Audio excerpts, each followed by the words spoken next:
In this video, I will be reviewing the last and final chapter of David Smith's book, Learning from the Stranger. Chapter 7 is entitled Of Babblers and Barbarians. What I take away from this chapter is the significance of diversity and inclusion. There's several biblical stories that are shared within this chapter, but I want to focus on the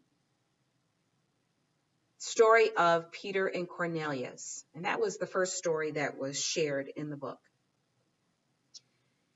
Peter is summoned to Cornelius' home.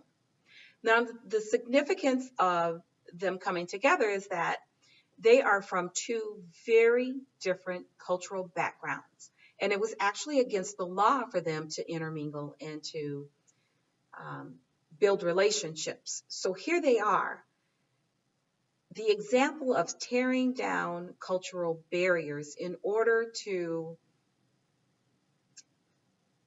develop relationships and also to please God. Peter tells the crowd that not only do they need to tear down these barriers in order to please God, because those barriers and boundaries and biases that they have created actually didn't please God, but also that God does not show favoritism.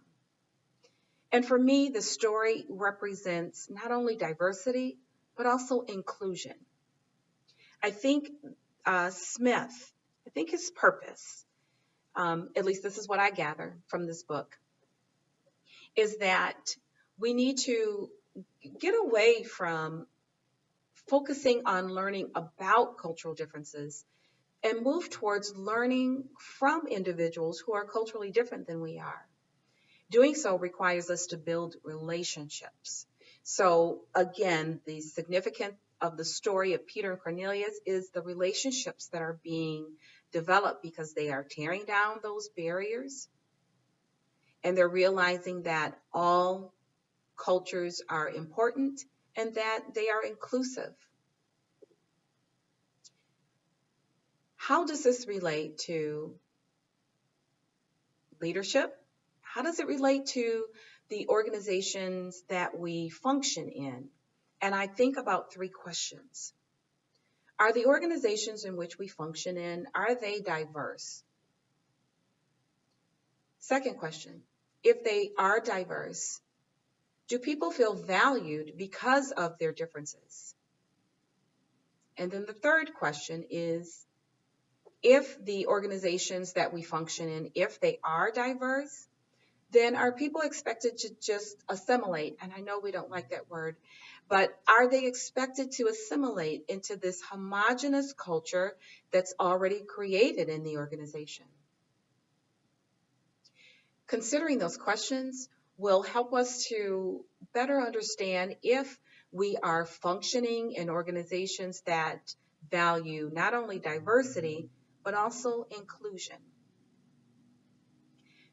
When I think about a theory that may fit Chapter 7, Robert Greenleaf's servant leader theory actually fits very well with Smith's text.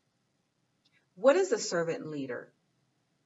A servant leader is someone who is focused on the growth and the well-being of people. They have a heart for people. They are servants first and leaders second.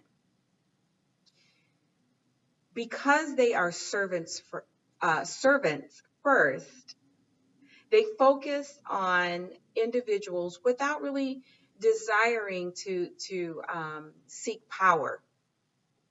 It's not about the power. It's about developing people. It's about creating relationships. It's about the well-being of those that they are leading. It's about trust. It's about ethics. So as we draw to an end of this video, I would challenge us to not only think about diversity, but think about inclusion. I think they go hand in hand.